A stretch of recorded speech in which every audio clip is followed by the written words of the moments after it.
Hi everyone, it is Cara theBubblelush. So I had a lot of interest and a lot of people asked me soon after Hannah was born if I would please share my experience with postpartum cycles with PCOS. So besides the fact that I love that that title includes tons of P's, is that alliteration? Yeah, or assonance, one of the two.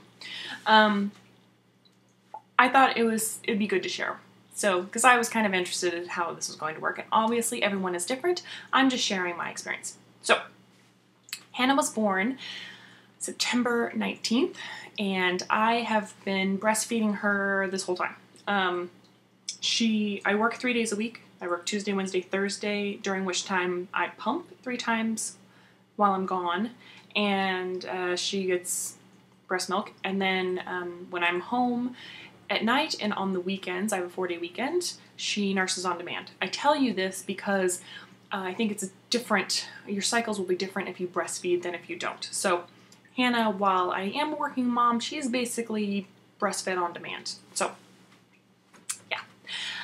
Now, like I said, Hannah was born September 19th and I had my first cycle. I want to show you the app that I use to track all this. So this is my iPod. I use IP free. It's I period free. And you know, it looks fairly okay. Reminder, time for your monthly breast exam. Awesome. Continue. All right, so, sorry, this is what the main page looks like. It tells you your next expected period. But if you go to the calendar, we're going to go back a little bit. We'll go back to May. Okay. Sorry, there's a glare. All right, so if you look on the 7th, May 7th is when I started my first postpartum cycle. I bled for a long time. The nice thing about this app is that you, well, I guess I started on the 9th. You can tell it when you're spotting, and that shows up as a blue star. And then you can tell it the first day of your cycle and then put whether it was light, medium, or heavy and how long it lasted. So I take that back and I probably started my cycle on the 19th, right? Or was it the 7th? No, it was the 7th. Okay, sorry. I started my first postpartum cycle on May 7th and I bled for a long time. It was like 8 days, possibly 9. And then in green, it shows you your fertile days. So the lighter green is possibly fertile. Dark green is when you should ovulate. And then I started my second cycle on June 4th. It was a perfect 28-day cycle. Perfect. 4 weeks. Perfect. And I was, just imagine. I have PCOS. It takes me, what? 15 cycles, 11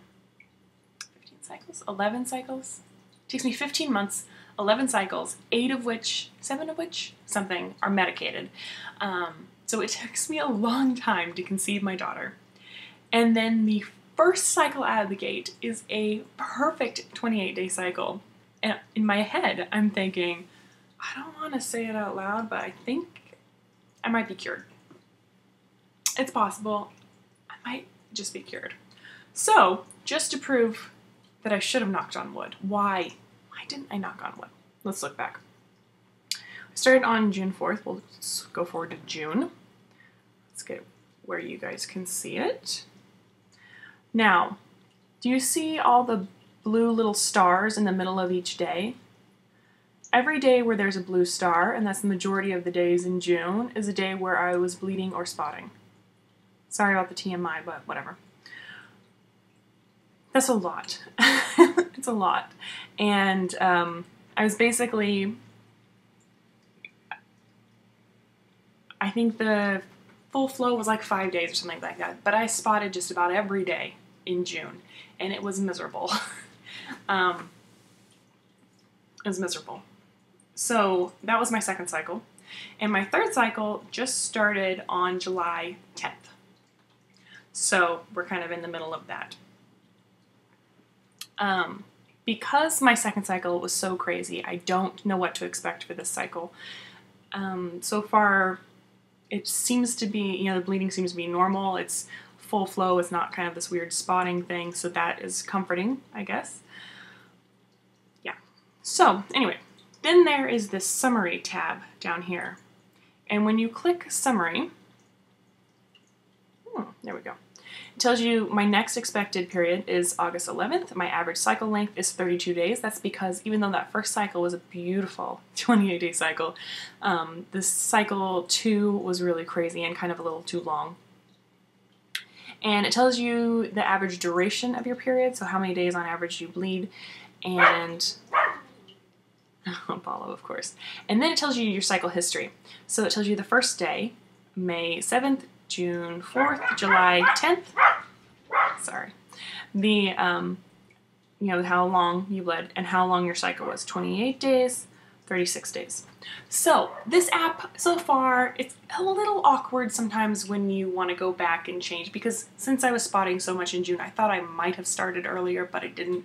I had to figure out how to go back and delete that entry. But I do recommend this. It's a free app. Sometimes it pops up ads, which are kind of annoying, but for the most part, it's really helpful. And I like how on your main page, it just is a pink, it's a little pink dot that says IP free. It would have been cuter if I said IP freely, but I like it. Listening for Hannah. Nope, I think I was hearing things. Anyway, so that is a wrap up of my first 3 cycles. So Chris and I were talking about what we want to do. And, you know, right after I'd had that first really great cycle, we thought, you know, if my cycles continue to be 28 days or close to there, then I'm probably ovulating, because for me, my anovulatory cycles, they last a really long time. They last 60 days to 3 months. So it would be very strange and just kind of wonky if I had an anovulatory cycle that was 28 days long. That's kind of weird for me. So most likely I ovulated.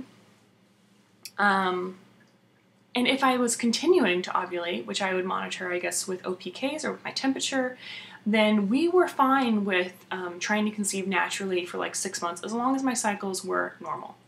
Then cycle 2 came along, totally crazy, just weird and awkward and crampy and gross. Also way too long. I consider 36 days to be kind of too long. That's taking just a few too many days for the egg to ripen, and you know, it decreases your chances of having a healthy egg. And yeah, so anyway, if my cycles continue to be like that, if they continue to be very long, if I'm not showing any signs of ovulation, if they just don't look right, then we are going to kind of fast track back to the fertility clinic. Because I've already been a patient of theirs, because I have a documented case of PCOS along with all my other things, especially the clotting disorder, I think the fertility clinic is kind of where I should be, just because as soon as I do get pregnant, we need to talk to a hematologist of whether or not I should be on blood thinners throughout the entire pregnancy. I also probably need to be on progesterone to decrease my chances of miscarriage even further, and I'm just going to need to be monitored very closely right off the bat. So most likely this next pregnancy will be classified as a high-risk pregnancy because of the clotting disorder.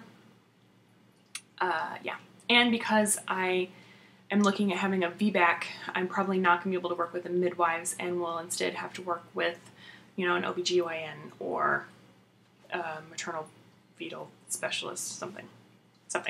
So right now our plan is kind of up in the air. I think what we're going to do is we're going to, you know, I'm only on cycle day 5, I want to say.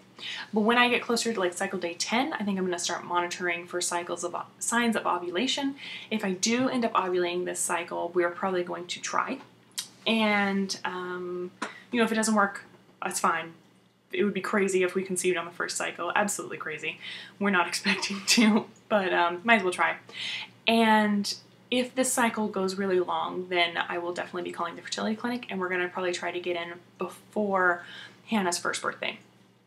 So I wanted to wait until Hannah was 1 in order to start going back to the fertility clinic, just because I want to give my body plenty of time to heal from the C-section.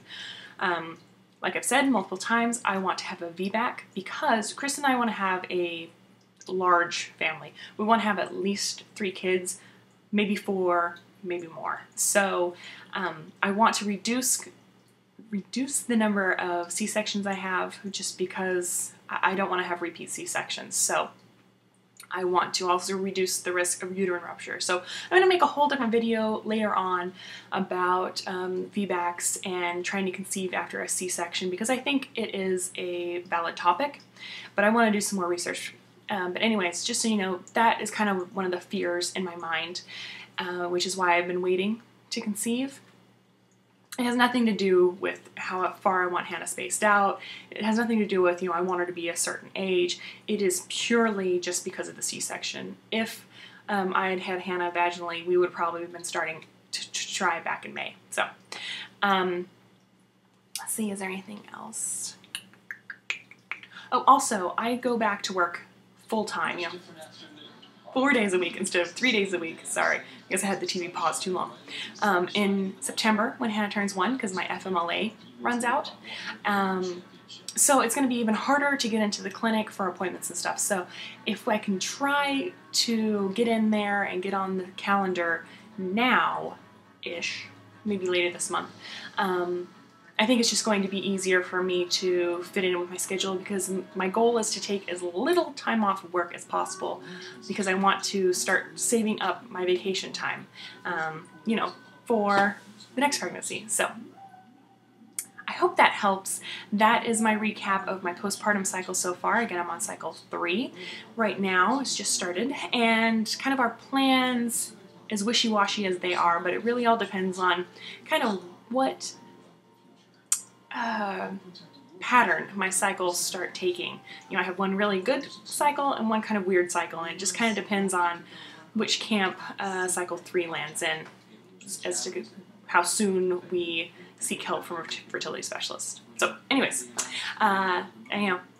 it's all kind of a gray area. There's no real black and white. If you have any questions, feel free to leave them below, and thank you so much for watching.